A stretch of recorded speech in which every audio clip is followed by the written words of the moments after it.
Hoje, CPMI do INSS. Houve uma ex-integrante do Conselho da Previdência que teria alertado o então ministro da Previdência Social, Carlos Lupe, sobre indícios de irregularidades nos descontos aplicados nos benefícios de aposentados e pensionistas.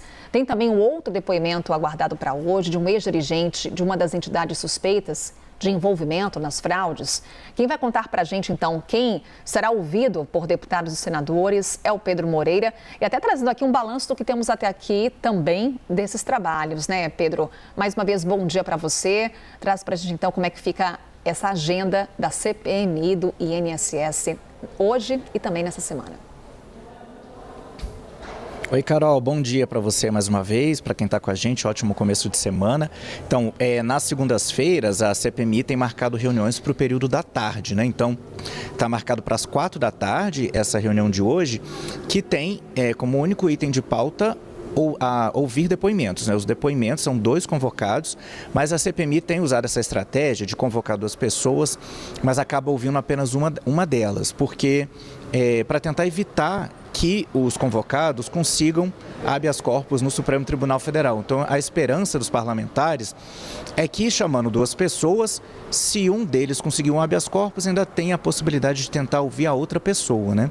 Então, os convocados de hoje são Tônia Andréia Inocentini Galletti, ela que fazia parte, né, ela tinha assento no Conselho Nacional da Previdência Social.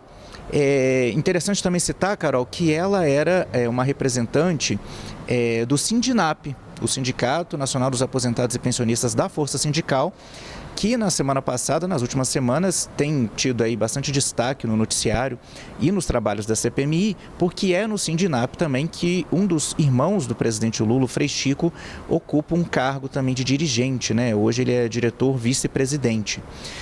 Então ela era, na época, né, em 2023, representante dos trabalhadores da Ativa no Conselho Nacional da Previdência Social, que é um órgão colegiado vinculado ao Ministério da Previdência, mas que tem representantes do governo e da sociedade civil. Tem representantes de aposentados, pensionistas, trabalhadores e também dos empregadores. E ela era, então, né, uma dessas representantes e, em junho de 2023, pediu para que fosse incluída na pauta de uma das reuniões a questão dos acordos que eram firmados entre o INSS e essas entidades sindicais, acordos para permitir, acordos de cooperação técnica, que eles são chamados, que era para permitir o desconto direto, né, das mensalidades nas aposentadorias e pensões. Na época já tinham notícias, né? Já havia reportagens apontando ali reclamações de aposentados e pensionistas de descontos que eles não tinham autorizado.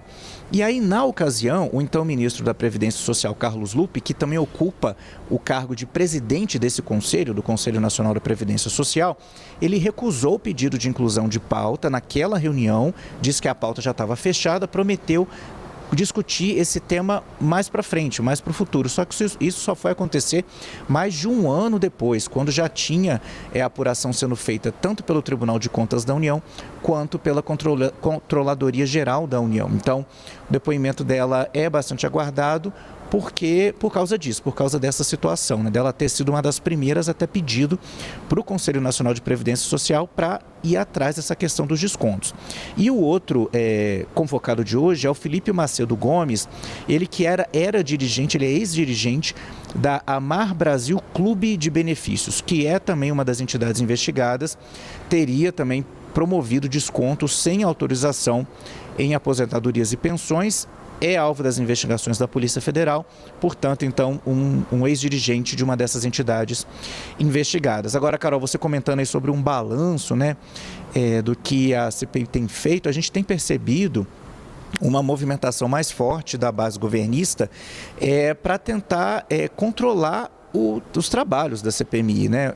Na semana passada a gente viu a CPMI, por exemplo, rejeitar um pedido de convocação do irmão do presidente Lula, o Frei Chico, e também, antes mesmo da reunião começar, as lideranças partidárias conseguiram que o presidente Carlos Viana tirasse de pauta 9 requerimentos que pediam quebras de sigilo do ex-ministro da Previdência, Carlos Lupe. Então, por causa dessas movimentações da base, a oposição também tenta ganhar um novo protagonismo, né? Por exemplo, na semana passada a gente viu o líder do PL, deputado Sóstenes Cavalcante, ele que era suplente na CPMI, ele compareceu, assumiu a vaga do titular e tenta emplacar um discurso mais forte da oposição para tentar reassumir o controle da CPMI, não o controle, né, mas o protagonismo, já que foi a oposição que conseguiu as assinaturas, né, para a instalação da CPMI, mas desde a primeira reunião a gente viu aquele plot twist, né, Carol, como se diz na dramaturgia. A oposição conseguiu eleger o presidente, que escolheu um relator que não foram as pessoas que tinham sido combinadas entre o governo